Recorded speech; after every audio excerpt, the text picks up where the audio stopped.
Okay, everyone. We are moving on now to our next speaker.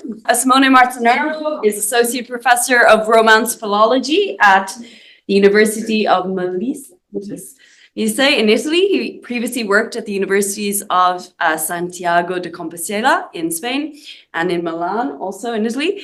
And his main research interests are medieval European poetry, with particular attention to Occitan and Galician-Portuguese troubadour traditions, studied from a philological and literary point of view. And he's involved in a number of Italian and international research projects, ranging from the use of edition visualization technology in digital scholarly editions. We've just heard something about that. And along to the topic of women and medieval song, amongst other things. And he's the author of 8 books, many articles in academic journals, and is currently working on the use of AI technologies to translate literary texts from the past. And we'll be hearing something about that today. So over to you, Simone. Thank you, Emily, and thank you, everyone. I hope I had the time to stay here more, but 3 weeks are maximum amount of time I have to stay out of my university. I'm afraid I won't be as good as Floriana, but we lock the doors. You're here. There's no escape. So what you get. I'm sorry. Anyway. What are we talking about? Why am I here, really? That's the big question. The title of the project is Harmonizing Artistry, Exploring the Collaboration between AI and Human Expertise in Translating Galician-Portuguese Troubadour Poetry. Phase 1. Why phase 1? Because really, staying here for me has been just the initial step, the testing phase of something that is supposed to be larger and, of course, made throughout 2, 3, 4 year time span. I really don't know yet. And where you'll all start? Just here on the train, because I won't waste time to explain it. But, I live here and I work there, almost 700 kilometers. So I have pretty long commutes. And I have time, to think about many things. And one thing that popped in my head during one of these very, very long commutes was this question. Can AI system offer good and reliable translation of medieval literature, and especially of medieval poetry? Because throughout my career, I studied mostly poetry and mostly troubadour poetry, either in Occitan language or in Galician-Portuguese language. But, I deal with poetry, and not only poetry, but also songs, because they're songs. And I asked myself this question because I think, as Romance philologists, I believe there's a major problem in our field. We can publish excellent critical editions, scholarly editions, as Floriana just showed you, with all the philological work on manuscript and all that, but we often fail to provide good translations of those texts. This problem reduces their cultural value and makes them accessible really only to scholars, only to specialists. But, not all scholars in this field can deal with, have the opportunity to deal with, I don't know, Dante's Inferno or the Arthurian legend. There are many texts produced along the whole European Romance Middle Ages.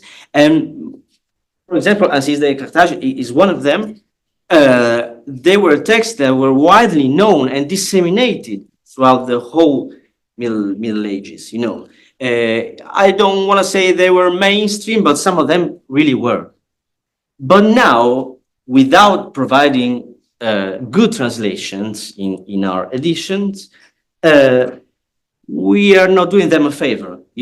We are sort of, make them accessible only to very, very few people. And that's, I don't think it's the right way to do that. I still think, well, my line of work, as I said before, as I told you before, is with troubadour poetry. And I think there's still a huge gap between medieval philology and translation studies. I can easily say that a translation studies framework didn't really, has never been applied to medieval Romance literature, almost never. We have these two fields, but they're kind of separate, at least in the Italian or Spanish environment where I worked.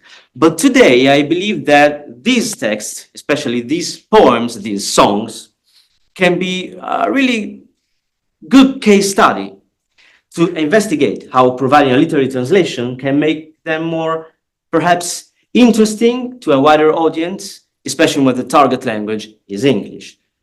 Well, there are songs, and mostly love songs, so because there's music involved, they can maybe, I don't know, maybe reach a wider audience, and perhaps more than other genres that are so specific to the medieval world, like, I don't know, allegorical poetry, for example.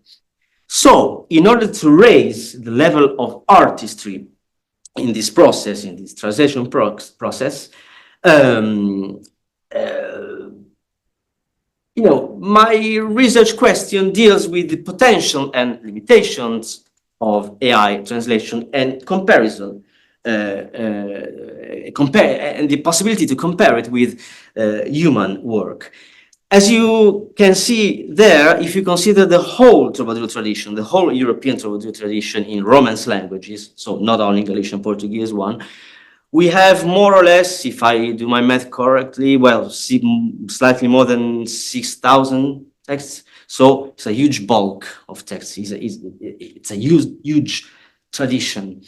And I don't know if you can call it big data, but well, we're not dealing with short, small, and reduced textual tradition. Of course, there's still no data available to properly answer these questions. And why Galician Portuguese? Well, because it's the field I worked in most of my time, but also because I believe that there's maybe compared to the Occitan troubadours, there's not so much interest in the English-speaking environment, especially here or in the UK, but also in the United States, about this tradition. To date, the most complete literary translation was made in 2022. That's this book. The translator is Richard Zenith. He's based at Princeton, so in the States. But again, this book reached only a scholarly audience. It's not a book that everyone can have on their shelves. I hope it will be that way, but really, it's not. And why choose poetry? Well, that's a short quote from Nabokov. I try to sneak Nabokov in as long as I can. But what's the problem? The problem is that what's the opportunity and the problems? As we all know, when we translate poetry, so verses, rhymes, and all the features linked to poetry,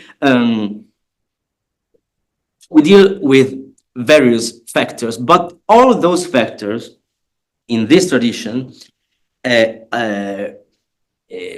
are complicated by the fact that this is an old language, and we do not have always all the tools and resources we need to fully understand that language. For example, we still don't have an etymological dictionary of Galician. We don't have it. They're working on it, but we don't have it. So, it's pretty uncharted territory. I like to call it that way.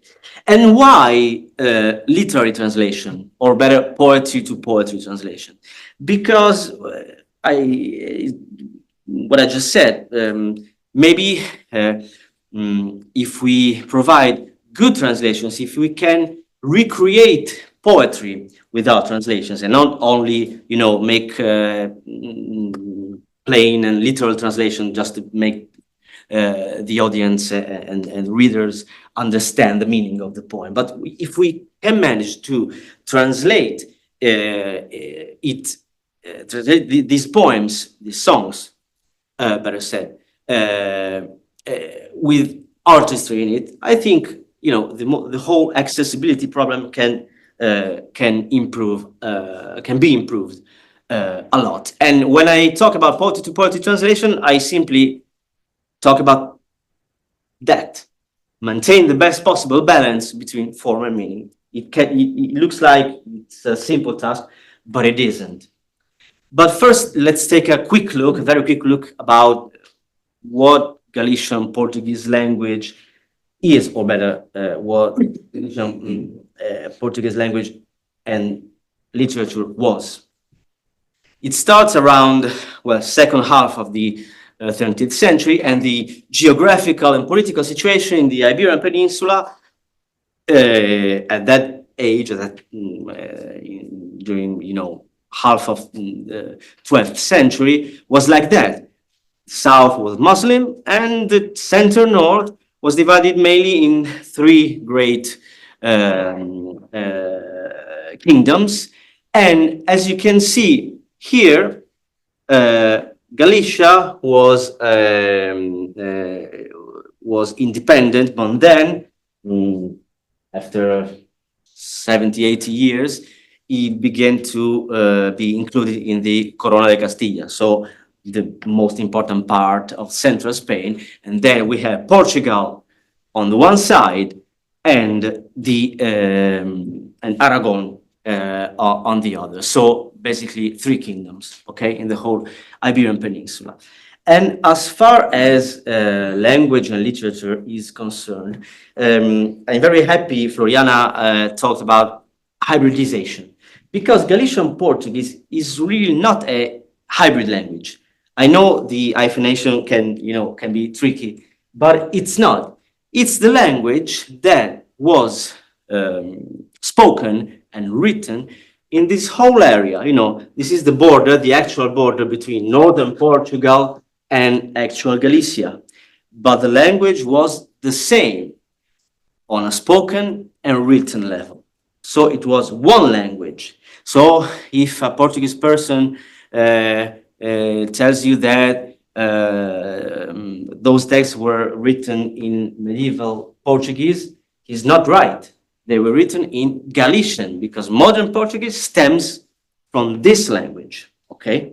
That's very important to understand, because, especially from students, they can, confuse something like Franco-Italian, for example, and Galician Portuguese, but it's not. It's a very different linguistic phenomenon, linguistic culture. And of course, here is where, in this very territory, from the second half of the 12th century, troubadour poetry starts to spread. The first troubadours were Occitan. They sang in Occitan language, and then Galician Portuguese were always seen as imitation or emulation, but there are really basic differences between the two traditions, and especially there are two main differences. Of course, we are always dealing with songs that sometimes are provided with music, not always, because manuscripts represent only a tiny portion of medieval reality, but we know there are songs both in the Occitan and the Galician Portuguese tradition. But in this tradition, we have a particular genre called Cantiga de Amigo, which is women's song, And why women? Because even if the writer or the composer was a male person, was mainly jesters, jongleur, and not noblemen, but there are a few exceptions to that. The poetic voice is female.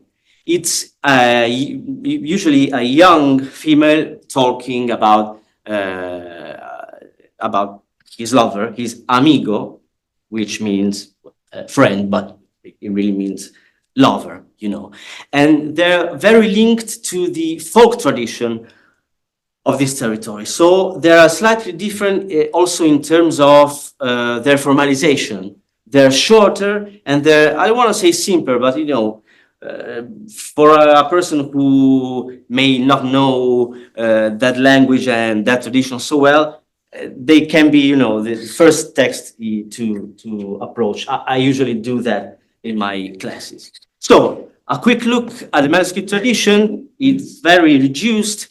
These two are the most ancient ones, 13th century. This one is provided, you know, it has music, but it's a fragment. Another fragment provided with music, and it's half of the 13th century. And then the two most important manuscripts copied in 16th century from a lost old Portuguese copy. And they're very important because they're the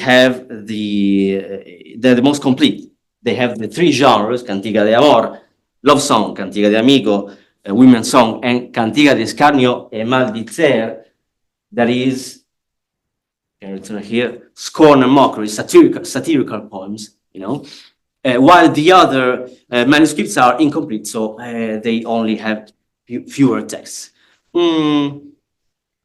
These manuscripts are very, you know, very poor. There is no, you know, decoration or whatever, because we are in the humanist period, so, you know, we're not in the Middle Ages anymore. And what's the methodology of this project? Well, this first phase is very simple, only because, you know, in 3 weeks you cannot do great work. But the idea was to test a sample of 2 or 3 songs. Really, we did with just one right now, in collaboration with the Crosswinds group. And that's really crucial to it, because the Crosswinds group that was based here in Galway, now it's based in Cork, but it comprises members of Galway University, former members or actual members. And as you can read here, is the work they do is mainly about producing publication, organizing events relating to Irish and Galician poetry. So they translate poetry, of course, modern contemporary poetry, not medieval. But, you know, what's important to me, I do not need a translator. I do not need a philologist. I also need poets who may be also translators and researchers. And Crosswinds, it's kind of, you know, the perfect fit for this need I have. But other important thing, I am a user. I'm not a coder. I don't know anything about AI systems in terms of IT, technical terms. I'm just a user. And so the question is, what can I do with those tools? I know there's a big debate, a huge debate in this field about what system is better, what system fits better the need of literary translation. I think that for now, as a user and not an expert, it's important to, you know, to make this separation between people, IT people and philologists. I think the LLM, large language models systems, are maybe tools that for now, they produce the best translation. And of course, we are dealing with several systems. I chose 3 or better 2 of them. Copy AI, of course, the last release of ChatGPT, and Google Gemini. These are generative pre-trained transformer system, GPT. And I think they're the best at understanding the complexity I showed you before. Semantic problems, metric and rhythmic problems, linguistic problems, and also a sort of what I call here semantic density. What is it? These troubadour poetry tradition, especially Galician-Portuguese one, always, not always, but often deals with double entendre, wordplay. And so I haven't found really any other system that can be as efficient as those 3 or better 2 at this kind of task. So, okay, that's just the first stanza, because the melody repeats throughout the whole stanzas. That's what musicologists call strophic form.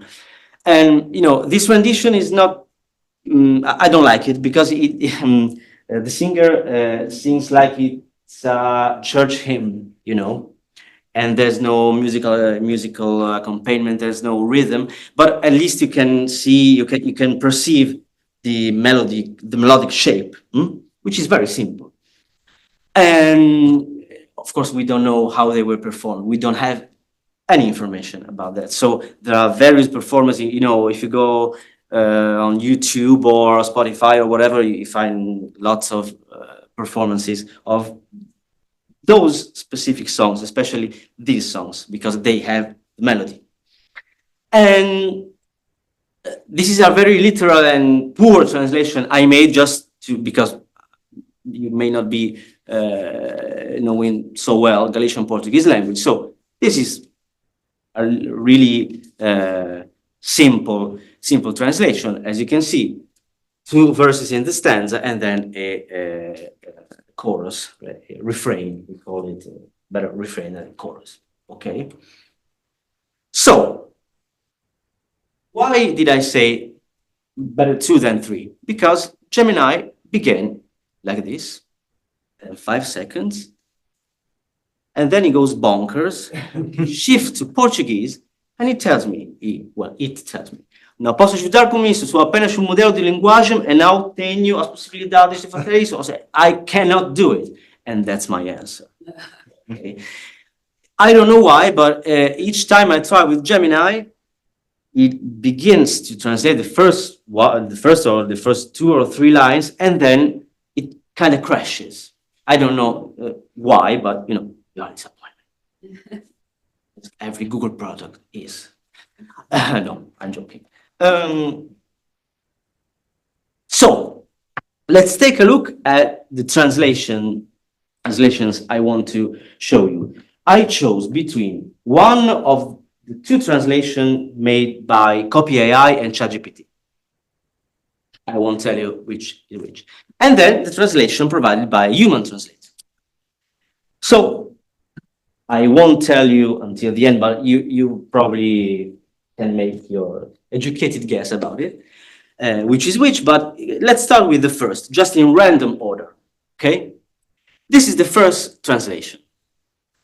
As we can see immediately, there are some differences, either in the formal, in the shape of the poem, or the meaning of the poem. For example, if we see the second verse, to Vigo's church, Vigo is a Galician town, okay? To Vigo's church by the surf-stricken sea, whereas salido simply means, as I pointed out in this very traditional translation I made, where the sea is high, nothing more than that, okay? And this translator has chosen to, to use a, I don't know, more archaic poetic word, poetic expression, And the same goes with ebb with glee. Levado is mainly a synonym for salido. It's the same.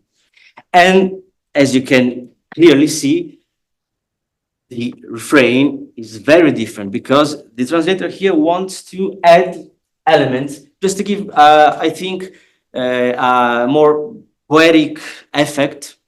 But of course, the formal aspect changes. And if you see the last stanza, to Vigo's church, where the sea meets the lee, of course, I'm not an English speaker, as you can see, but I had some, trouble to find the meaning of that word, lee. And I found it's an old English word, lee, and it's a piece of until grassy ground, open field meadow. So it was used mainly in poetry, old poetry, from authors writing in English. So it's a very archaic term. So the translator intention here is very clear. I want to give a more, I would say, poetic, a more archaic, I will give an archaic flavor, to my translation, which is a perfectly acceptable solution. And let's go to the formal aspects, which are very, very important because, again, these are not only poems, these are songs. So there is music involved.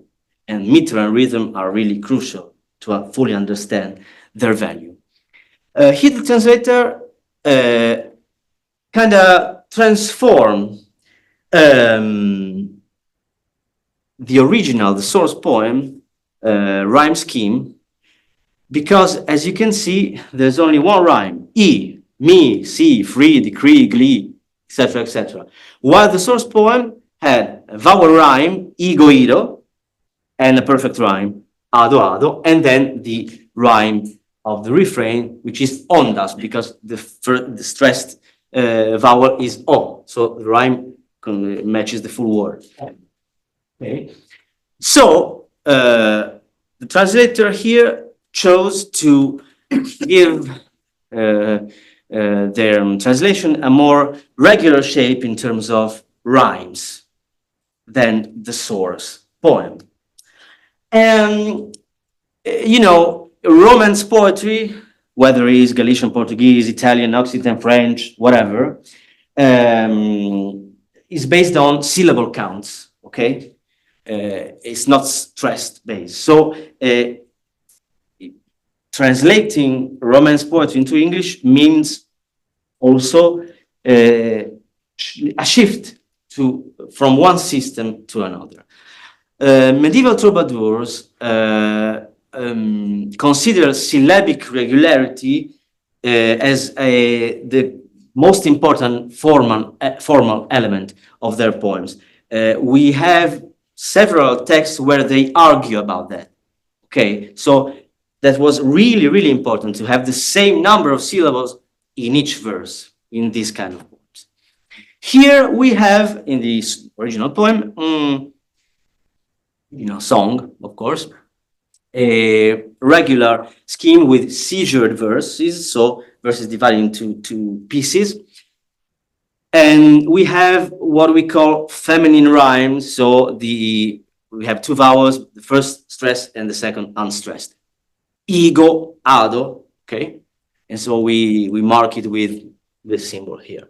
And we have, if we just count them, 6 plus 6 and 7 plus 6. Mia hermana fremosa, treides conmigo. A la iglesia de Vigo, 7. So 7 and 6. But really, and this is a very still ongoing debate in our community, those 7 verses aren't really made of 7 syllables, because if we proceed further to the rhythmic element and not only the syllabic element, this ala is called, a technical term, anacrusis, which is that doesn't really count. Upbeat, we call it in musicology. For like, I don't know. I think the example they teach when they teach music is "Happy Birthday to You." That happy doesn't really count. It's upbeat. You know, the beat starts with igreja, a la igreja. So that a la doesn't really count. So it's a regular point. Okay. The translation here makes an attempt to reproduce the sort of regularity, but you know, we have 5 plus 4, 4 plus 6, 5 plus 5, 4 plus 7. So it kind of, it's not to this translator regularity in syllabic regularity was not so important, you know, was not so important. What was more important is rhythm, because if you consider not only the stressed vowels, but you know the how they contribute to the whole rhythm of the poem, because again, there's music involved, so there's rhythm. There's no melody without rhythm. It doesn't exist, okay? So, mia hermana fremosa treides conmigo. My lovely sister, come forth with me.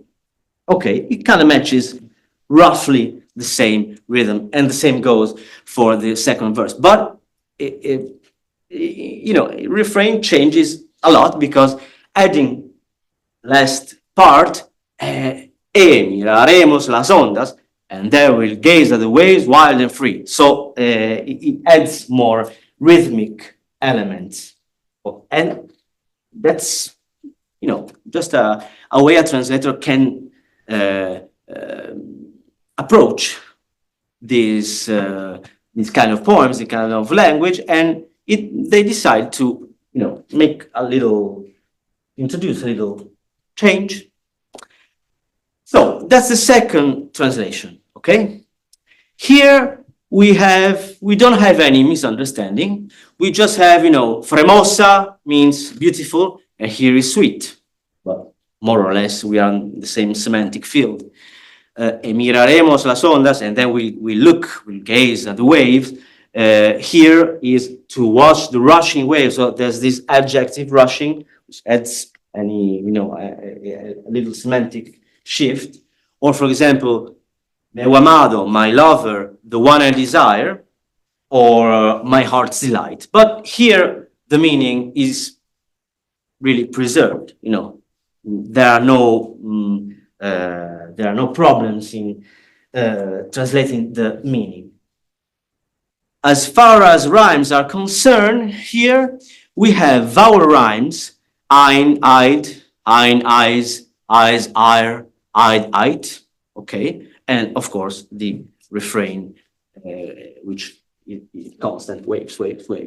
So, while the other translation was mainly monorhyming, here we have vowel rhymes.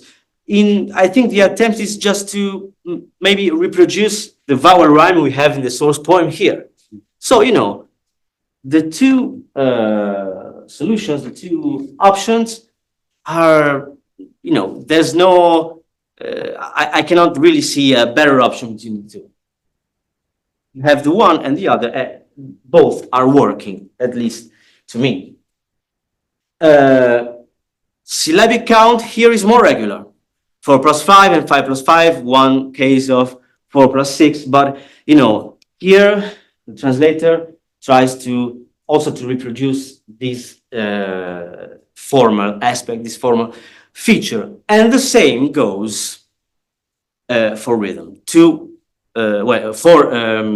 stress beats on the in the stanza, and then 3 beats on the refrain. So the the change we had in translation number 1 here does not appear. Miraremos las ondas, to watch the rushing waves, 3. So it adapts maybe better, or it sticks more to the rhythmic essence, to the rhythmic nature of the source poem.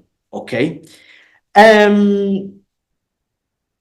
Well, or talking about further developments. So, can anybody tell which is the AI translation and which is the human translation between the two? Can anyone make a guess?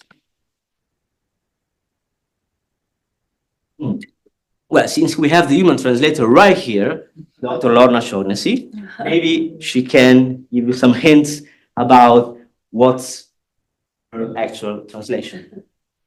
The simpler one is mine, because I was going for simplicity. It's a song. It's a song in a folk tradition.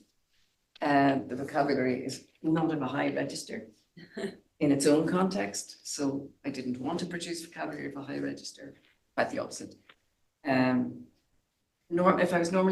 I was translating an old poem with from Spanish or Galician, that had that was a particular historical form, like a sonnet, etc. I would never attempt to produce a syllabic count. You can't move a syllabic count from one language into another. It doesn't work. It doesn't work. So, but I would always go for the meter. As in how, the iambic pentameter, how many beats there are in the line. So yeah, and similarly with the rhymes, you can't reproduce rhymes. They just don't carry over. Sometimes you could hit lucky and reproduce the rhyme pattern, but more often than not, you can't. So you aim to have a rhyme pattern of some kind in order to translate across that aspect of that formal aspect of the poem, that there is rhyme there. It's not going to be a perfect imitation. It's not meant to be. It's not meant to be, no. And it can't be. So yeah, that's all I have to say. It was a very quick translation. Yeah, but a good one. And that's why it's not because you're here, believe me, but that's why I think the second one is better. And why? Not only because it was copy AI actually, not ChatGPT. Added those words in the refrain verse that really it doesn't work very well. But as Lorna just said, what's the essence of this poem? Simplicity of words, simplicity, and it's a very clear poem. It's linked to the folk tradition. You have to imagine a young woman chanting it while she is doing her thing. And so adding that archaic flavor I talked to you about, using lee, add with glee, serve stricancy, you kind of change the whole, I repeat, essence of the poem. What a good translator should be in their work. Of course, understanding the meaning, of course, trying to, as Lorna said, stick more to the rhythm than syllable count, which is absurd in English. But you also have to translate the cultural value of that poem, if that's a poem from the past. And the cultural value of those songs is that, first, they were songs. Second, they were linked to the folk tradition. There's not much, poetic words or archaic words. No, it's very simple language, and very simple form. That's what a good translator does. So if the question was, can AI, if properly prompted, properly instructed, properly trained to do so, match human translation? Well, maybe they can if we give them right prompts, but with 3 or 4 interactions and 24 hours you had to translate that poem, that's the result. So it's a very effective, good and very interesting tool, but to date there are still some I don't want to say problems, but some issues that are very, very difficult to solve, because we are dealing with an old language, and the resources we can feed feed those tools with, are not so huge, you know. Well, we have all the Galician Portuguese corpus digitized, but we still lack all the linguistic resources. For example, there's no dictionaries, there's no glossary. So, you know, it's not so simple. It's not the same thing as translating a contemporary poem. It isn't at all.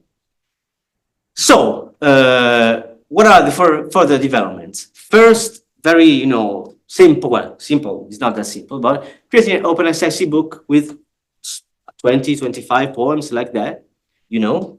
And I don't know, this one should be here, but I don't know. Well, here a great pop-up should appear saying, yes, please, because the problem is the same, you know. We want to publish this open access ebook just to give a, you know, as a first attempt to make them more accessible and also to reflect about potential and risks, not only on a scholarly point of view, on a scholarly angle, but also, you know, interviewing translators and poets. So making it a sort of a hybrid between a scholarly edition and a more accessible one. But the most important development I intend to reach, if I can, if, you know, on us, please, and here will appear anyone, is really assembling a team, no, that's not what's supposed to happen, of machine learning scientists, philologists, cognitive linguists, to make those poems, those songs really accessible. And why is that? Because, as I told you before, we do not provide good translations. But if we take a look not only at the variety of genres, of themes and forms of the whole medieval Romance literature, but if we take a look at the variety of languages, Occitan, Catalan with Valencià, Balears, Franco-Provençal, Gallego-Portuguese, Sardo, all Italian dialects, varieties with written literary tradition. So we have a huge bulk of texts that are virtually not accessible to the wider public. So if we can add automation to the mix without giving, you know, without leaving aside human artistry, maybe we can, I don't know, evolve a bit, and maybe we can reconsider the cultural value of those texts and maybe give back their cultural relevance. I don't know if that's possible or if it's just a dream, but I don't know, maybe that's worth a try. And so I think we are done here.